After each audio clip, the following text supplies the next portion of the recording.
নমস্কাৰ ড্ৰয়িঙৰ জিউৰী চেনেললৈ আপোনালোক সকলোকে স্বাগতম জনাইছোঁ। আজি মই আপোনালোকলৈ লৈ আহিছোঁ ঘৰত কম দিনৰ ভিতৰত চুলি কেনেকৈ ঘন আৰু পিছল কৰিব পাৰি। মই লৈছোঁ কেইখিলামান জেতুকা পাত, কেইখিলামান জবা ফুলৰ পাত। মই জবা ফুলৰ পাতখিনি ভালদৰে ধুই লৈছোঁ। ঠিক একেদৰে জেতুকা পাতখিনিও মই ভালদৰে ধুই লৈছোঁ। এতিয়া মই জেতুকা পাতখিনি আৰু জবা ফুলৰ পাতখিনি মিক্সিত দি দিছোঁ।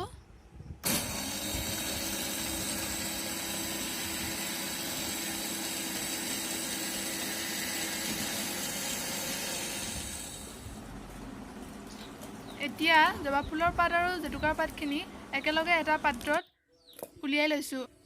চাওকচোন, এয়া হেনাৰ দৰে হৈ পৰিছে। এতিয়া মিশ্ৰণখিনি ভালদৰে গোটেই চুলিখিনিত সানি দিলোঁ। চাওকচোন কেনেদৰে গোটেই চুলিখিনিত সানি দিলোঁ।